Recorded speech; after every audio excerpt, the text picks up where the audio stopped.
Welcome to Weekly Talkback. This is the show where we get to talk to Pastor Dave about his message from the day before. I'm Kevin Beers. And I'm David Witten. And this week is July 23rd, 2023. And Pastor Dave's message was entitled, Welcome a Stranger, Welcome Christ. But this is part 3. Mm-hmm. So if you want to see the other 2 parts, you got to go back to that. And the message is focusing on the sacred art of hospitality. So, jumping straight in again, in your message you said, small churches do things together. We worship together, we study the Bible together, we serve our community together. Most everything that we do together. There are no generational differences here or divisions here. Being a part of a community that is generational is really priceless if you think about it. Priceless in the world today where very little generational things occur. Then you went into the negative side and said the negative side is a community plagued by dysfunction. And you listed out a few of those dysfunctions. Gossip, things like power struggles, things like family owned and operated. Have you ever been in one of those churches? I'm not saying West Richmond is that, but there are some rural churches where a family dominates. Another one is attitude of exclusivity. And finally, an attitude or an approach of self-centeredness. The small church will make us or break us. So, all that said, in your years as being a pastor, have you had to deal with this sort of dysfunction? And if you have, what did you actually do about it? Left and found another church. Just like all the visitors. Well, yeah, it seems to be a struggle. And, I made it kind of, in the message, I made it maybe oversimplified in that, there's dysfunction in every church probably, to a certain extent. The more functional churches are the ones that handle hospitality maybe in a better way.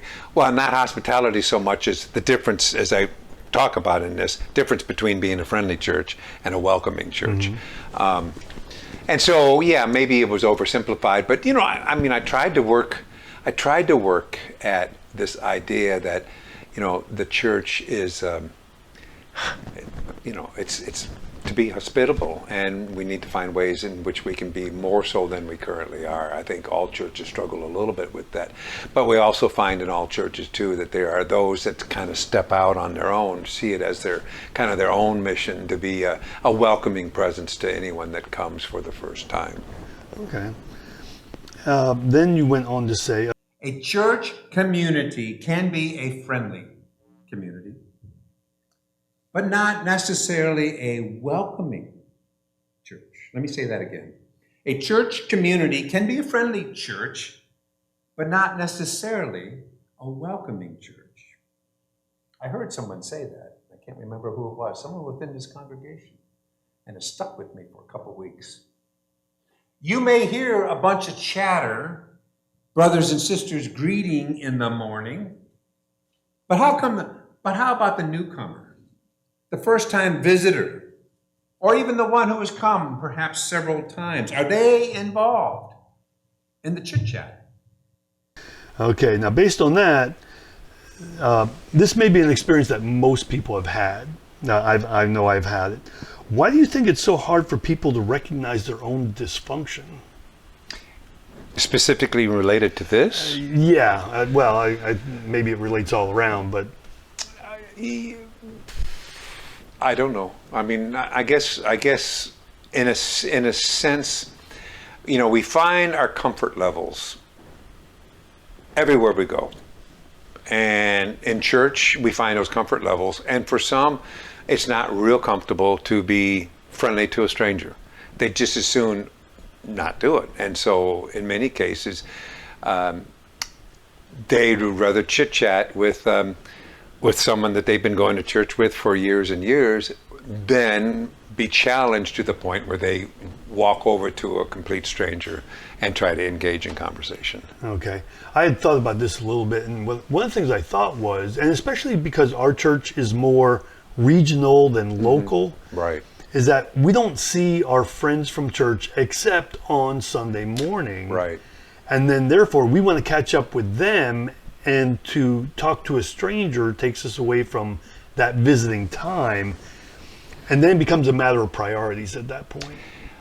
Well, but we're not concerned about growing the church. We're not concerned about welcoming someone into the church. We would rather visit with someone we hadn't seen in a week than make someone feel at home. Yeah, and I mean, it seems to be a really hard place to be, because you want to continue with the friendships you have. You do want to start new friendships, but then I think it might fall back to the comfort level at that point, where really is more comfortable to talk to a friend.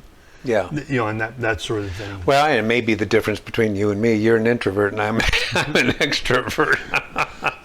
Yes, but I'm an introvert who learned how to talk to people. Yeah, that's true. Which is very different. Yeah. It's it took me over 50 years to figure that one out. Hopefully it doesn't take every other introvert out there to do the same thing. In my just to save myself on that one is, I'm an extreme introvert, so I had further to go than I think a lot of people do.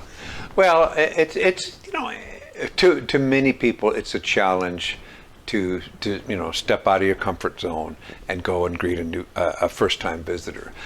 For others, it just comes in just as natural as can be. And I guess.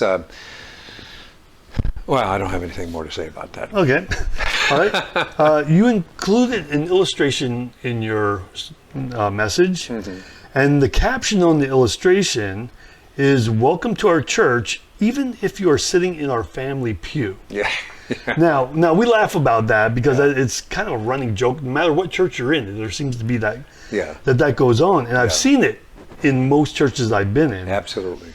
But in one particular church, it was more of a get out of my seat type, like it was very aggressive, like you are in my seat. You personally experienced that? I didn't experience it myself, I saw it happen. Wow. So is there any coming back for a church from that? I mean, is there any way that visitor, is there some way for the church to save that relationship with that visitor?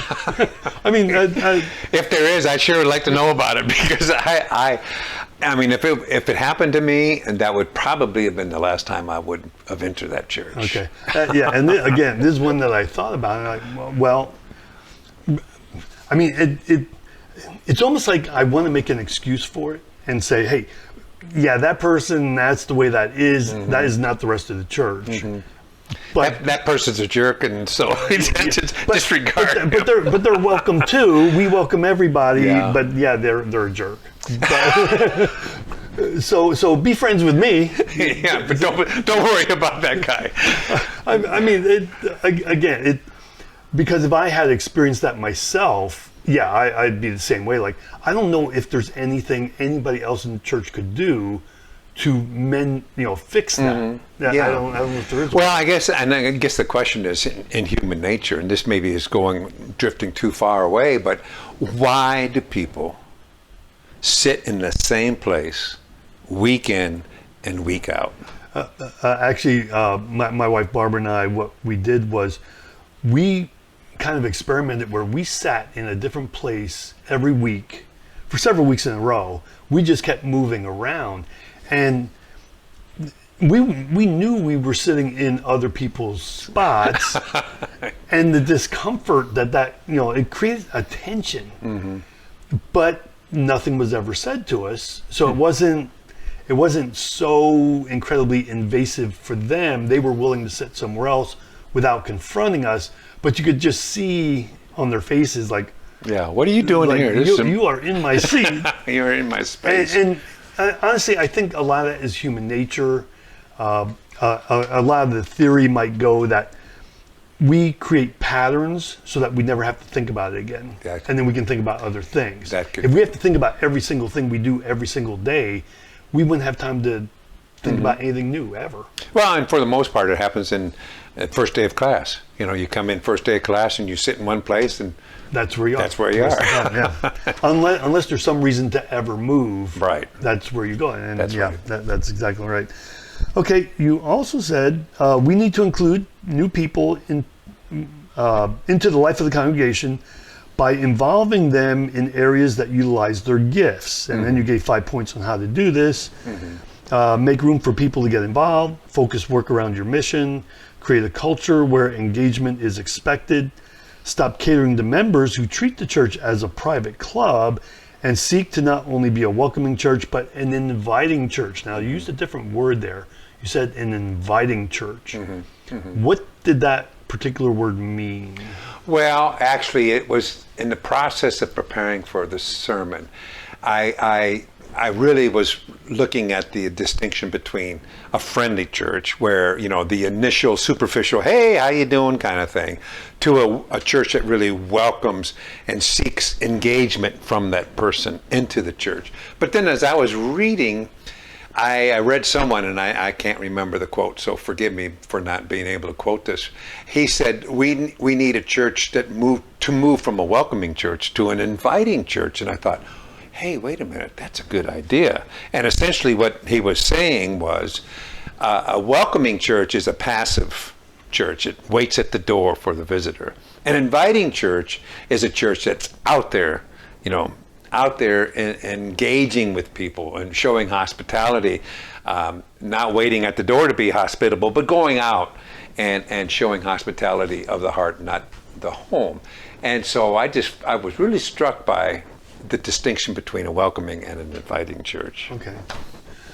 And then finally, if a church is very hospitable, very welcoming, won't the church automatically grow? Do you think that's... Well, I certainly think it has the tools for growth more than a church that's not friendly. Okay. Yeah. So now, going back to the original point that you make in the very beginning, being a small church, one of the things we have going for us is community. But if we grow to a certain size, we start to lose that. Now, in much larger churches, I've noticed that they often have small groups, which are small communities within the larger community. Right. Do you think that's one of the answers that larger churches have found to the problem of not being able to create community because it's so large?